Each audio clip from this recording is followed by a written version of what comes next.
تو یہ جو الٹے الٹے کام آج کل ہو رہے ہیں نا, لڑکیاں بھی کر رہی ہیں, یونیورسٹیاں جانے والی لڑکیاں, کالج جانے والی لڑکیاں, میرے پاس فون آتے ہیں, ہم یہ کر رہے ہیں, ہم یہ کر رہے ہیں. میں کہتا ہوں کیوں بھائی؟ کہہ رہے ہمارے اندر جزائز پیدا ہوتی ہے, ہم کیا کریں مفتی صاحب, رشتے ہی نہیں آتے.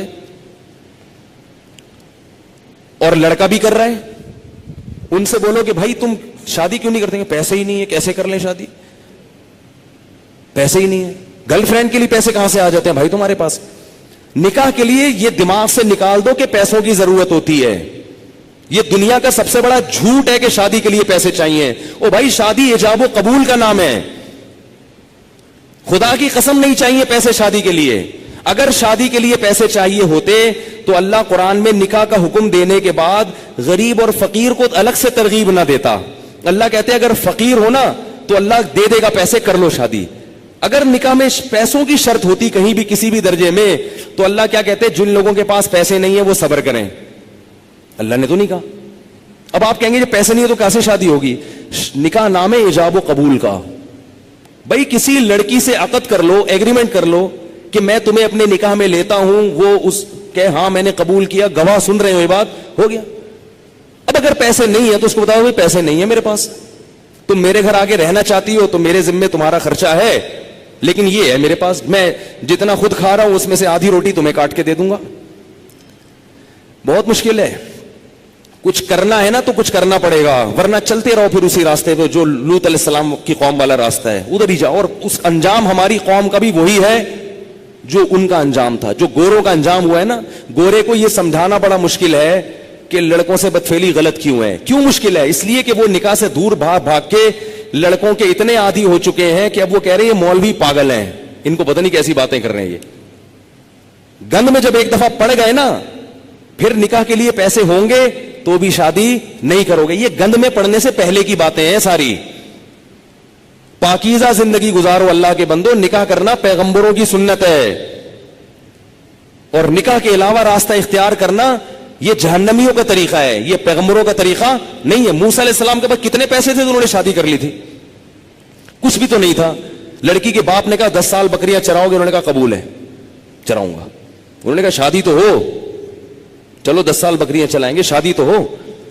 ہمارے نبی کے پاس کتنے پیسے تھے جو انہوں نے 9 بیویاں رکھی ہیں, 11 شادیاں کی ہیں. ہمارے نبی کے پاس تو کچھ بھی نہیں تھا. بخاری میں حدیث ہے کہ ایک شخص آیا, لوہے کی ایک انگوٹھی نہیں ہے, نبی نے اس کا بھی نکاح کرایا, ان کی بھی شادی کرائی. تو بھائی جو کھا رہے ہو آدھی روٹی کس کو دے دینا؟ بیوی کو. بولے بھائی میں ابھی تو یہی کر سکتا ہوں. اگر مزے سے رہنا چاہے ٹھیک ہے, جانا چاہے بولو ٹھیک ہے طلاق لے لو, میں پھر کہیں اور کرتا ہوں. مل جائیں گی آپ کو انشاءاللہ, کرنا ہی نہیں چاہتے ہو. اور عورت کو بھی شوہر مل جائے گا. اور اگر اس لڑکی کو خرچہ نہیں مل رہا شوہر کی طرف سے تو کم از کم اس کی سیکچوئل ڈیزائرز تو پوری ہوں گی نا حلال طریقے سے, یہ ضرورت تو پوری ہو جائے گی نا. بھائی نکاح کر لے کہ بھائی مجھ میں بھی یہ خواہش ہے, میں حرام سے بچنا چاہتی ہوں, نکاح کر لیا مرد نے, اب کم از کم ان کو میاں بیوی کو ایک اپنی خواہش پوری کرنے کے لیے لباس تو مل جائے گا, ادھر ادھر منہ تو کالا نہیں کریں گے. رخصتی اس وقت کر لیں گے جب پیسے ہوں گے. آپ بولو بھائی میں اپنی آدھی روٹی کاٹ کے تمہیں نہیں دے سکتا, میرا پیٹ نہیں بھرتا, تم وہیں رہو, پہلے سے ایگریمنٹ کر لیں گے. نکاح صرف نان نفقہ اٹھانے کے لیے نہیں ہوتا, زنا سے بچنے کے لیے بھی ہوتا ہے. بلکہ نکاح کا تو بنیادی مقصد زنا سے بچنا, اولاد پیدا کرنا ہے. یہ ذمہ داریاں تو اللہ نے ایک نظام کو چلانے کے لیے مرد کے کندھوں پہ ڈال دی ہیں, ورنہ نکاح کا بنیادی مقصد یہ نہیں ہے. اگر یہ مقصد ہوتا تو محمد صلی اللہ علیہ وسلم حضرت خدیجہ سے شادی نہ کرتے, کیونکہ حضرت خدیجہ کے پاس پیسے تھے, ہمارے نبی کے پاس پیسے نہیں تھے. ذمہ داری اٹھانے کے لیے اگر شادی ہوتی تو خدیجہ سے, ہمارے نبی کی ذمہ داری حضرت خدیجہ نے اٹھائی ہے. نہیں آ رہی بات سمجھ میں؟ پہلی شادی جو ہمارے نبی کی ہوئی ہے اس میں ذمہ داری کس نے اٹھائی ہے؟ حضرت خدیجہ نے. حضرت خدیجہ نے فرمایا میرے پاس مال بہت ہے, شریف آدمی نہیں مل رہا کوئی, تو آپ نکاح, آپ شریف ہیں ٹھیک ہے. تو 2 فائدے ہمارے نبی کو اللہ نے دے دیے, ایک بیوی مل گئی اور اللہ نے مالی لحاظ سے غنی کر دیا. تو باقی سب چیزیں بعد میں ہیں. سب سے پہلے اپنے آپ کو حرام کام سے بچنے کے لیے نکاح کرو. تم گناہوں میں پڑو گے, تمہارے ماں باپ کو اس پہ تکلیف نہیں ہوگی. آج کل نہیں ہوتی ماں باپ کو تکلیف, وہ کہتے ہیں زنا کرتا رہے, کچھ بھی کرتا رہے, بہو گھر میں آئی تو ٹانگیں توڑ کے نکال دیں گے, کیونکہ یہ بہو ہماری جائیدادیں کھا جائے گی, یہ ہمارے پراٹھے کھا جائے گی, اب 1 انڈا پکڑا ہے 2 انڈے پکیں گے, وہ یہی سوچتے رہتے ہیں. اتنا چھوٹا دل. ابے بھائی اللہ نے جس نے تمہیں کھلا لیا یار, اگر بہو ایک گھر میں آ گئی 2 روٹی زیادہ پک جائے گی نا, اور کیا ہوگا, 2 روٹی زیادہ پک جائے گی. اللہ نے ایک دوسرے کے لیے پیدا کیا ہے اور بالغ ہوتے ہی یہ خواہش رکھ دی ہے. رکھنا اس کی علامت ہے کہ ہم ان دونوں کو نکاح کی ضرورت ہے. گوروں کے ہاں نکاح پر پابندی ہے, تو 13 سال کی لڑکیوں کے بوائے فرینڈ پھر کیوں ہوتے ہیں؟ اس لیے کہ ان میں یہ ڈیزائرز پیدا ہو چکی ہوتی ہیں. تو لوط علیہ السلام قوم کو کہتے کہتے تھک گئے کہ شادی شادی شادی شادی. وہ یہ نہیں کہہ رہے کہ میں نے خانقاہ کھولی, اس میں مراقبہ کرواؤں گا تمہیں, محاسبہ کرواؤں گا, چلہ کرواؤں گا, اور پھر بزرگوں کے بیانات سنو گے تو تمہارے دل سے یہ نفرت نکل جائے گی. یہ نہیں کہہ رہی لوط علیہ السلام. یہ 4 مہینے لگواؤں گا تبلیغ میں تم سب کے. ایسا آدمی 4 مہینے کے لیے نکلے گا نا, وہاں لوگوں کو خراب کر دے گا. یہ جو شہوت پرست آدمی ہے نا, جس کو حلال خواہش پوری نہیں ہو رہی, یہ تبلیغ کا ماحول جا کے کیا کرے گا؟ اس کو مدرسے میں چھوڑو گے, مدرسے کے طلبہ کو بگاڑ دے گا. اس کو بچوں کا استاذ بناؤ گے, قاری بناؤ گے, بچوں کو پیل دے گا. یہ اللہ معاف فرمائے, میں بہت برے الفاظ استعمال کروں, لیکن ہو رہا ہے یہ سب کچھ. بچوں کو خراب کر دے گا یہ. میں تو کہتا ہوں مدرسوں میں ایسے قاری کو رکھا نہ جائے جو شادی شدہ نہ ہو. رکھا کتنا ہی ایسے پیر اور مرشد سے بیعت نہ ہو جو شادی شدہ نہ ہو.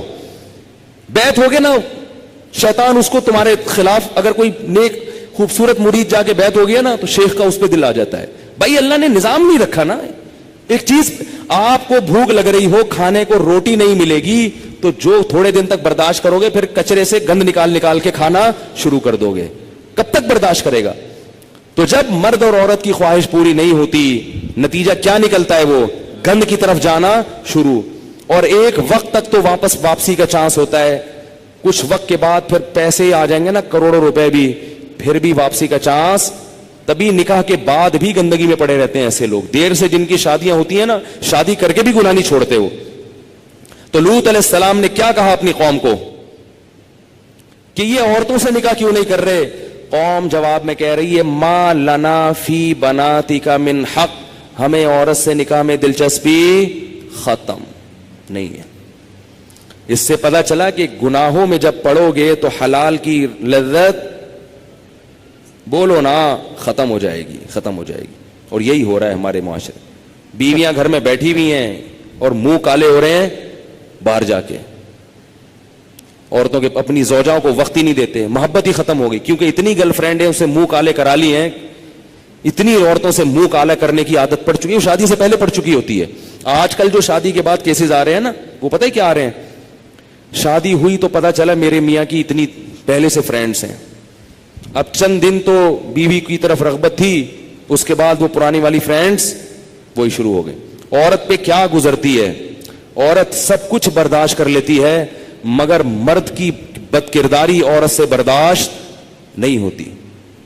اس کو یہی نہیں پتا کہ کل کس عورت کے ساتھ دوستی لگائے گا, پرسوں کی. گھر تو ایسے گھر تھوڑی چل سکتا ہے. ایک عورت کی کال ہوتی نا جو ایسے اپنے غم بتاتی ہے, تو میں آپ کو بتاتا, درجنوں عورتیں ہیں. نتیجہ کیا نکلتا ہے کہ ان لڑکوں کو شادی سے پہلے لڑکیوں سے دوستیوں کی عادت پڑ چکی ہوتی ہے, وہ چسکے لے لیے ہوتے ہیں. اب شادی کے بعد پھر وہ کہتے ہیں یار ایک بیوی یہ کیا ہے, یہ درجنوں لڑکیاں, درجنوں لڑکیاں. پہلے ہی سے جب بچہ بالغ ہو تو والدین کو اللہ کا واسطہ دے کے کہتا ہوں اپنے بیٹوں کی بیٹیوں کی فکر کرو. بچہ بالغ ہو, برائیوں میں پڑنے سے پہلے پہلے اسے اس کو گھر بار پہ لگا دو. اتنا نیک شریف نکلے گا, دیکھو آپ دعائیں دو گے مجھے, ایسا پیارا بچہ نکلے گا آپ کا, تھوڑے دن میں اس کی اولاد ہو جائے گی, میاں بیوی بچہ, وہ اسی میں مشغول ہو جائیں گے. اس کی کیونکہ اللہ نے انسان کے دل میں فطری طور پر گناہ سے نفرت رکھی ہے. جب اس کی حلال طریقے سے تسکین ہو جائے گی تو فطری طور پر اس کا طبیعت جائے گی نہیں گناہ کی طرف.